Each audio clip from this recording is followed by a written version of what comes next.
Now, can we make a seamless link now to a ritual that most of us will be watching or listening to in May, which is the coronation? Because you've got I think an episode about the coronation a little later. Yes, I have. Yeah. So that's in a magnificent building, Westminster Abbey, that we associate with pageantry and with ceremony. And what are you looking forward to it? Would you describe yourself as a monarchist? I think I would have said in my early days that I was a Republican.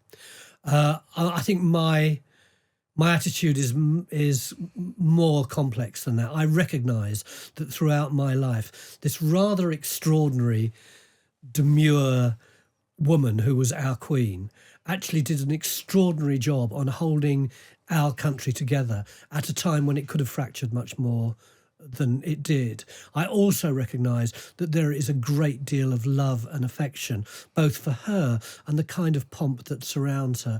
And it seems to me that it would be rather boorish to chop Charles's head off, for instance, which might have happened had we been French in the 18th century. Nevertheless, I have huge issues about whether or not the monarch should be able to affect and even change our legislation, whether our monarch should be in charge of one sect of one religion, which gives it a head start, doesn't it? And its representatives should be in the House of Lords and not elsewhere, and whether they should have enormous amounts of money and not pay tax on it.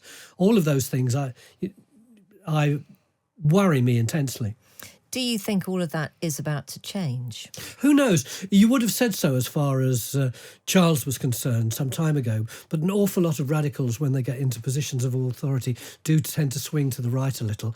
They do get pressure on them they wouldn't have had before. They can't decide which palace they want to lose. Yes, exactly. Yeah. So you don't think that he'll change? No, I'm not saying that. That's not fair. I'm just saying I think, he clearly is a man of integrity. We've all given him so much stick over the decades, haven't we? You're both smiling, which is good on radio because it doesn't show. Giving nothing away.